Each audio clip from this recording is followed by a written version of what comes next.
ஆ ஹே good morning everyone. அனைவருக்கும் வணக்கம். இன்னைக்கு தேதி பார்த்தீங்கன்னா 17 ஜூலை 2026 வெள்ளிக்கிழமை. தினமணில இருக்கிற சில இம்பார்ட்டன்ட் நியூஸஸ் பார்க்கலாம். ஸோ ஸ்ட்ரெயிட்டா கன்டென்ட்குள்ள போயிடலாம். ஓகே. ஸோ இங்கே பார்த்தீங்கன்னா மக்கள் தொகை கணக்கெடுப்பு தமிழகத்தில் ஆகஸ்ட் 1 முதல் 30 வரை வீடுகள் கணக்கெடுப்பு அப்படின்னு ஒரு நியூஸ் கொடுத்துருக்காங்க. சரிங்களா?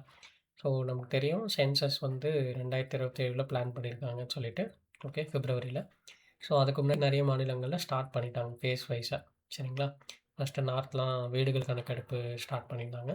ஸோ முதல்ல வீடுகள் கணக்கெடுப்பை வந்து செப்டம்பருக்குள்ளே முடிச்சிட்டாங்கன்னா நெக்ஸ்ட் வந்து மக்கள் தொகை கணக்கெடுப்பு பிப்ரவரிலேருந்து ஸ்டார்ட் பண்ணுவோம் அப்படின்றத சொல்லியிருந்தாங்க இல்லையா, அண்டர் சென்சஸ் ஆக்ட் படி. ஸோ இப்போது அதுக்கான வீடுகள் கணக்கெடுப்பு வந்து தமிழகத்தில் வந்து ஆகஸ்ட் 1 முதல் 30 வரைக்கும் நேரில் வந்து எடுப்பாங்க. சரிங்களா? அந்த துறை சார்ந்த அலுவலர்கள் வந்து நேரில் வந்து எடுப்பாங்க. அது மட்டும் இல்லாமல் நீங்கள் இன்டர்நெட்லேயும் வந்து அவங்களோட வெப்சைட்லேயும் போயிட்டு நம்ம சுயமாக என்டர் பண்ணிக்கலாம். சரியா? அப்படியும் பண்ணலாம், இப்படியும் பண்ணலாம். So both ways will work. அதான் இங்கே கொடுத்துருக்காங்க. சரிங்களா? அதுக்கான இணையதள ஐ மீன் அந்த நீங்கள் ரெஜிஸ்டர் பண்ணுறது இன்னிலேருந்தே ஸ்டார்ட் ஆகிடுது. ஓகே. ஸோ அட்வான்ஸ்டாக இன்டர்நெட்டில் நீங்கள் பண்ணுறதா இருந்தால், வெப்சைட்டில் பண்ணுறதா இருந்தால் இன்னிலேருந்தே நீங்கள் பண்ணலாம். சரிங்களா? அதில் ஒரு 33 கேள்விகள் கேட்கப்பட்டிருக்கு. சரிங்களா? வீடுகள் கணக்கெடுப்பில். ஸோ என்னென்னன்னு பார்த்து கொடுத்துட்டா போதும். சரிங்களா? அதுக்கப்புறம் அவங்க நேரில் வரும்போது நீங்கள் அந்த ஒரு உங்களுக்கு நீங்கள் வெப்சைட்டில் நீங்கள் எல்லா டீட்டெயில்ஸும் கொடுத்தோம்னே உங்களுக்கு ஒரு ஐடி எண் மாதிரி கிடைக்கும். சரிங்களா? ஸோ அதை வந்து நீங்கள் அந்த வீட்டுக்காரவங்க கிட்ட, வீட்டுக்கு வந்து அந்த துறை சார்ந்த அலுவலர்கிட்ட நீங்கள் கொடுத்தீங்கன்னா அதை அவங்க என்ட்ரி பண்ணிப்பாங்க. சரிங்களா? ஸோ கிட்டத்தட்ட ஒரு 16 லாங்குவேஜஸில் அந்த வெப்சைட்டை ரெடி பண்ணியிருக்காங்க. ஓகே. ஸோ அதுக்கேற்ற மாதிரி நம்ம என்டர் பண்ணிக்கலாம். ஓகே. சரியா? ஸோ அதான் இங்கே கண்டென்ட்டு. அடுத்து வந்தோம்னா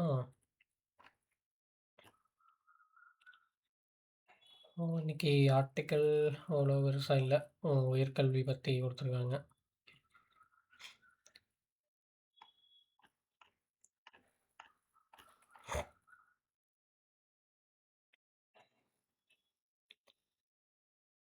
சரி, அடுத்து வந்தோம்னா தேசிய பாடலை அவமதிப்பது தண்டனைக்குரிய குற்றம் அப்படின்னு சொல்லிட்டு ஒரு மசோதா வந்து இந்த மழைக்கால கூட்டத்தொடரில் அறிமுகப்படுத்த போகிறதா ஒரு நியூஸ் வந்திருக்கு. சரிங்களா?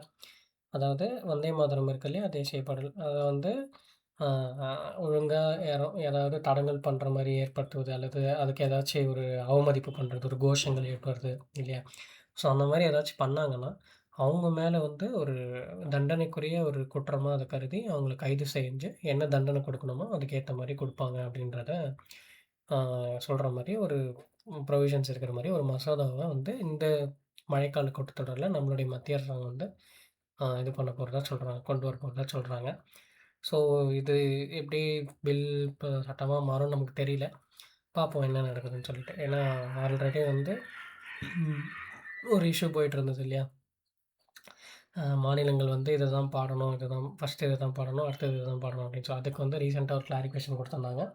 லைக் ஃபஸ்ட்டு வந்து மாநில பாடல் பாடணும், அடுத்து வந்து தேசிய கீதம், அப்புறம் தேசிய பாடல். ஓகே, அப்படின்றத கொடுத்துருந்தாங்க இல்லையா? ஸோ அந்த மாதிரி இதையும் வந்து ஒரு சட்டமாக மாற்றுறாங்க.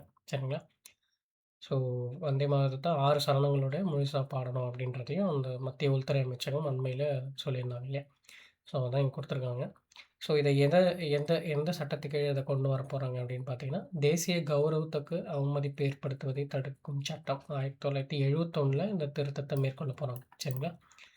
ஸோ அது மட்டும் இல்லாம மேலும் பிறப்பு மற்றும் இறப்பு பதிவுகளை தாமாக பதிவு செய்வதற்கான விதிகளை கடுமையாக்கும் வகையில இந்த சட்டத்திலையும் சில திருத்தங்கள இந்த மழைக்கால கூட்டத்தொடர்ல கொண்டு வரப்போறாங்க. சரியா?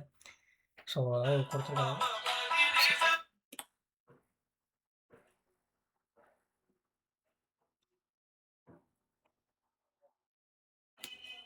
ஓகே. ஆ அடுத்து வந்தோம்னா ஓகே. இங்க பார்த்தீங்கன்னா, நாட்டில் முதல் ஹைட்ரஜன் ரயில் இன்று தொடக்கி வைக்கிறார் பிரதமர். ரயில்வே துறையில் புதிய அத்தியாயம் அப்படின்னு ஒரு நியூஸ் கொடுத்துருக்காங்க. ஸோ ஹைட்ரஜன் எரிவாயு மூலமா தூய எரிவாயு பொருளான ஹைட்ரஜன் மூலமா இயங்கக்கூடிய நாட்டின் முதல் ரயில்வே. ஓகே. அத வந்து எங்கே கொண்டு வராங்கன்னா, ஹரியானா மாநிலம் ஜிந்த் டூ சோனிபட் இடையே இயக்கப்படுகிறது. ஓகே. ஸோ அதுதான் இங்க கொடுத்துருக்காங்க. ஸோ என்ன இதுன்னு மட்டும் பார்த்து வச்சுக்கோங்க. ஓகே. எந்த ரூட் அப்படின்னு சொல்லிட்டு. சரியா? ஓகே. ஸோ இது வந்து ஒரு காஸ்ட் கட்டிங்கா நமக்கு ஒரு புதிய அத்தியாயமா இருக்க போகுது அப்படின்றத எதிர்பார்க்கலாம். சரி, அடுத்து வந்தோம்னா, ஸோ உக்ரைனுடைய புதிய பிரதமரா வந்து அ செர்ஜி கொரட்ஸ்கி அப்படின்றது தேர்ந்தெடுக்கப்பட்டிருக்காரு. இதுக்கு முன்னாடி ஜெலன்ஸ்கின்னு ஒருத்தர் வந்திருப்பார் இல்லையா? ஸோ அவரு பதவி விலகிட்டு இப்போ அந்த நாட்டினுடைய எரிசக்தி துறை அமைச்சர், ஓகே, துறை நிபுணர் ஷெர்ஜி அப்படின்றவர் வந்து பிரதமரா பதவியேற்க போறாங்க. ஓகே.